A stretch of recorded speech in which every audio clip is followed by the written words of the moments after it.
Olá, amigos do Vestibulando, tudo bem? O tema da nossa aula de hoje será Brasil Colônia. Vamos identificar as principais instituições e as principais atividades econômicas do período colonial. Preste atenção nesta gravura. A gravura retrata aspectos da vida cotidiana durante o período colonial. Período colonial que está subdividido em pré-colonial e colonial.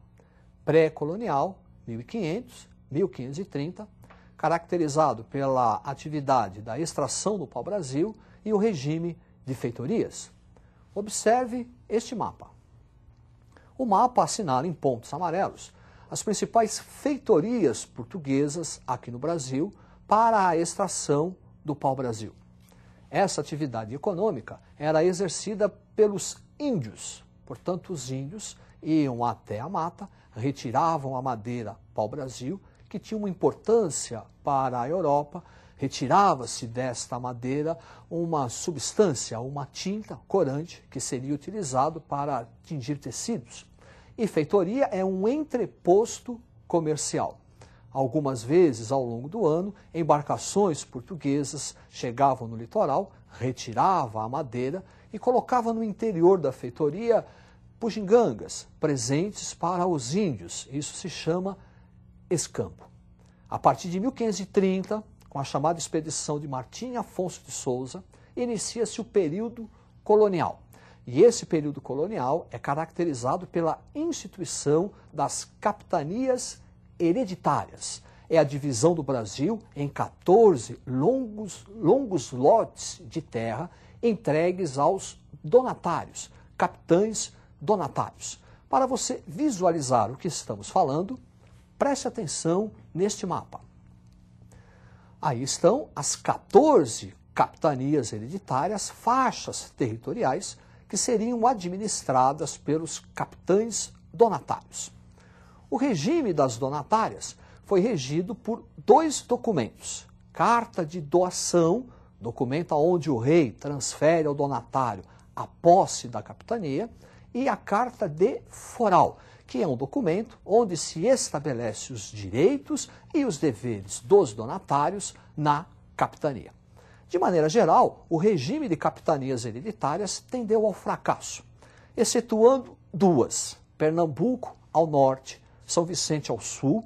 As duas prosperaram em virtude do cultivo e o desenvolvimento da cana-de-açúcar. As demais tenderam ao fracasso. Falta de recurso dos donatários, ataque de índios. Para que o sistema de colonização e povoamento da terra não fosse atrapalhado, o Estado português vai criar o governo geral. O governo geral é uma centralização político-administrativa que Portugal realiza na colônia. O primeiro governador-geral, Tomé de Souza, que vai fundar a primeira cidade e primeira capital do Brasil, a cidade de Salvador. Foi durante o governo de Tomé de Souza que os jesuítas iniciaram a catequização dos índios, com a instalação do primeiro bispado no Brasil, também na cidade de Salvador. Duarte da Costa, nosso segundo governador-geral, o seu governo teve uma série de complicações, atrito dos colonos com os índios e a invasão francesa no Rio de Janeiro. O terceiro governador-geral, Mendes Sá. Com Mendes Sá, houve a expulsão dos franceses e a fundação daquela que será a segunda cidade e também segunda capital do Brasil, a cidade de São Sebastião, do Rio de Janeiro. Para reforçar o que estamos falando, preste atenção neste quadro. Administração colonial, as capitanias hereditárias, o governo geral e as câmaras municipais. As câmaras municipais refletem o chamado poder local. É onde os grandes proprietários de terra decidiam, tomavam as principais decisões políticas. Aumento de salário, cunhagem de moeda, aumento ou não dos impostos. Eram representados pelos chamados homens bons. Quer dizer, para ser vereador, que era em número de 3, tem que ser grande proprietário de terra e escravocrata. Para ser juiz, também tem que ser um grande proprietário de terra e escravocrata. Isso era chamado de homens bons. Ao longo do período colonial, nós vamos ter uma série de conflitos entre a Câmara Municipal, que lutava pelos interesses locais do colono, e as instituições metropolitanas, o governo geral, o Conselho Ultramarino, que representava as decisões do Estado metropolitano. Sobre a atividade econômica, o primeiro grande produto vai ser a cana-de-açúcar, o mundo do açúcar, desenvolvido a partir da plantation, o latifúndio, monocultor, escravocrata.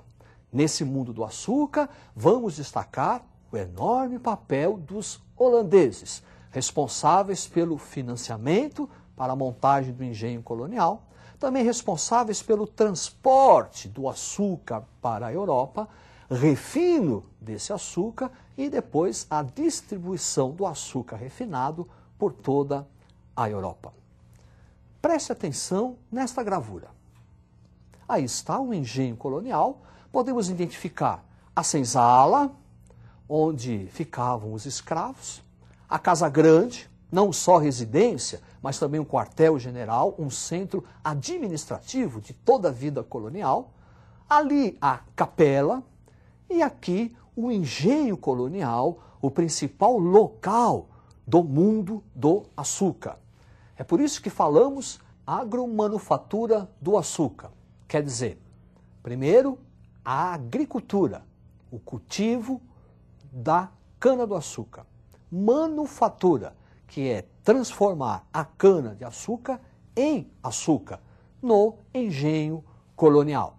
Na casa de purgar, na fornalha, a transformação da cana-de-açúcar em garapa, melaço, para finalmente a produção do açúcar. Além da atividade econômica açucareira, temos também o tabaco, importante atividade que vai suprir o mundo do açúcar de escravos, utilizado no tráfico negreiro, e a pecuária, uma atividade importante para o mundo do açúcar, já que a pecuária era responsável pelo fornecimento do alimento, a carne, o leite. Também a pecuária era utilizada no transporte, o famoso carro de boi, e força motriz para o funcionamento da moenda, que vai transformar a cana-de-açúcar em garapa. Esse mundo do açúcar é tão importante que podemos fazer uma comparação com a pecuária. Preste atenção no quadro. Açúcar é uma atividade econômica desenvolvida no litoral, litorânea, mais próxima à zona de escoamento para atender às necessidades do mercado externo. Já a pecuária não, foi uma atividade econômica do interior. A pecuária foi uma das atividades que vai favorecer a interiorização da colonização, porque a pecuária voltava-se para atender às necessidades do mercado interno. No mundo do açúcar, trabalho escravo, e na pecuária, trabalho livre. Muita atenção, pecuária, trabalho livre, porque a pecuária no Brasil é uma pecuária extensiva. O gado fica solto, à vontade. Então você não pode colocar escravos para tomar conta. É aí que vai surgir a famosa figura do boiadeiro. Como diz aquela canção, sou desse chão onde o rei é peão. Então perceba, no mundo do açúcar, por causa da escravidão, a noção de trabalho que nós temos é negativa. Quando falamos de pecuária, por causa do trabalho livre, a noção de trabalho que nós temos é uma noção positiva. Uma outra atividade econômica, mineração, também responsável pela interiorização da colonização do Brasil e responsável pela mudança social, econômica e cultural do período colonial. Preste atenção no mapa. Aí estão identificadas as principais áreas de mineração do período colonial. Perceba, vestibulando, que elas são interioranas. É por isso que dissemos que a mineração é uma atividade responsável pela ocupação do interior da colônia. A mineração também é caracterizada pelo forte fiscalismo do Estado português para evitar a prática do contrabando. O quinto, a criação das casas de fundição, a famosa derrama, são exemplos desse fiscalismo do Estado português. Mas a grande consequência da mineração para o período colonial foi o crescimento populacional em larga escala e o desenvolvimento das cidades, o urbanismo. Desse desenvolvimento, nós vamos ter a formação do mercado interno, desenvolvimento de atividades econômicas que vão favorecer a circulação da moeda, tráfico de escravos da decadente zona canavieira do Nordeste para a região Centro-Sul e também um mercado da pecuária, abastecimento de gado leiteiro e gado do corte do Sul em direção à região das Minas. Preste atenção nesse quadro. Aí está mineração, crescimento populacional, desenvolvimento do mercado interno, por conta do desenvolvimento de cidades, urbanismo, interiorização, desenvolvimento artístico e ideias de emancipação. Desenvolvimento artístico. Durante o período da mineração, o Brasil recriou um estilo barroco, muito bem retratado na figura de Antônio Francisco Lisboa, o nosso Aleijadinho. E também no sentido da literatura, desenvolvimento da escola literária, o arcadismo, muito influenciado pelo iluminismo europeu. E ideias de emancipação. Em virtude do desenvolvimento de uma classe média rica ligada à área mineradora, os pais mandavam seus filhos estudarem na Europa. Quando eles voltavam da Europa, voltavam trazendo ideias de liberdade, igualdade, fraternidade, as ideias do iluminismo. E não é, por acaso, vestibulando, que o primeiro movimento que vai procurar separar o Brasil de Portugal ocorreu na região das Minas, a Inconfidência Mineira. Preste atenção neste quadro.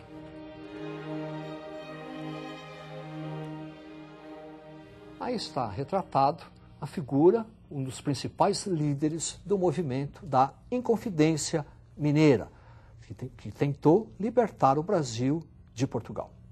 É isso aí, até a próxima, estudem.